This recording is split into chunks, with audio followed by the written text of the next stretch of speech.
2009. Now, you can say it worked. You can say it didn't work. The bottom line is, as the name of the show, drafting a quarterback in the first round for the Detroit Lions history could be a curse on that. Braylon, if the Detroit Lions select Malik Willis with their first round pick, or hell, even if they take a guy like Sam Howell at 32, it would still be a first round pick at quarterback. You went back over the franchise's history. I did. And found some very damning information. I found some very damning information. The one thing about talking to you guys on the daily, whether you guys are listening to us, whether you guys are viewing us, you're watching us, is you guys have good insight too. You guys do your homework, you do your research. So it forces us to do our homework and research. Ryan and I jumped on the bandwagon of wanting Malik Willis, thinking you need to have one of these young quarterbacks, these perennial potential Pro Bowlers, guys that can move in the pocket, out of the pocket, big arms. Got to have one of these guys on a rookie deal to win the Super Bowl. So I went back and I said, hey, you know what? What have the Lions done in the past? What have the Lions done as it relates to drafting first-round quarterbacks? Well, guess what? The Lions have drafted, in the history of the program, 11. I take that back. 1, 2, 3. Was I right about that? 9. They've taken 9 first-round quarterbacks. 9.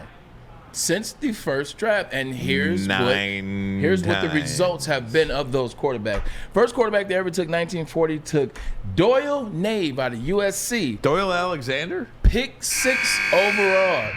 Give me another one of those, because the guy played one season, and then he went to play for a team in Hawaii. Wasn't even in the NFL. 1948, drafted Y.A. Tittle. No, they got Y.A. Tittle? A Hall of Famer. He won some championships. Guess what?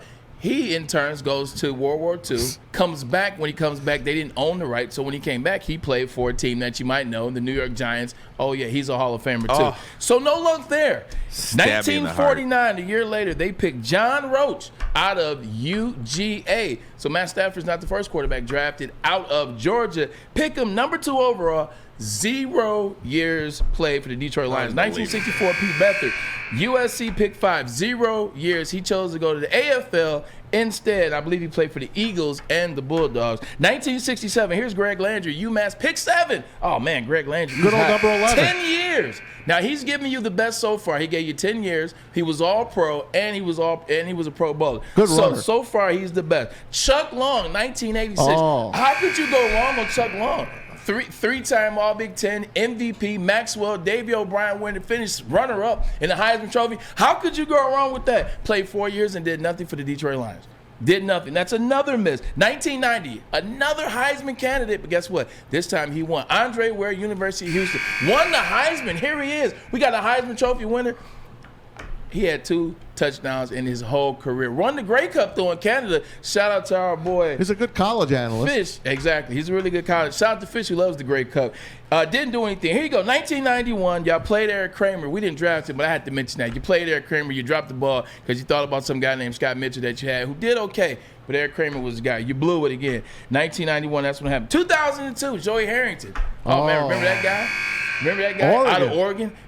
University of Oregon put the billboard up in Times Square so that he could win the Heisman. Now, it didn't work. He finished 3rd in the Heisman. Guess what?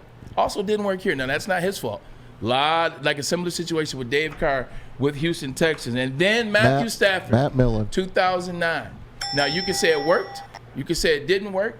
Didn't win a playoff game. Got to the playoff game. Was it the Lions' fault? Was it his fault? Did he not show up in the big moment? That's all up for discussion. But the bottom line is, as the name of the show, drafting a quarterback in the first round for the Detroit Lions history, not the last 10 years, not the last 20 years, not the last 30 years, the history, 1940. It just has not worked. So Lions fans, Lions ownership, I warn you, be careful. One guy you can even make an argument. Yeah. That in he was 82 good. Years. One guy. 82 years. Like, you can make an argument. And that's not. many people, you look at being a first overall, number 1 pick, number 1 overall pick, to not win a playoff game in 12 years. Some might even call that a failure. And it's almost to the point where, what have we been talking about all year? Maz loves to ask this question. Whenever we have a guest on, it's one of his favorite questions. Why hasn't it worked in Detroit? And are we cursed? Now, the first question, we know the answer to that. The second one is interesting because you're like, are we cursed? Are we not cursed? You look at this, hey, I'm not saying it walk like a duck, quack like a duck, and it's a duck, but I'm saying it walk like a duck, quack like a duck. Could be a duck. Could be a curse on that. Man. Spade to spade. It really hurts me to hear that list.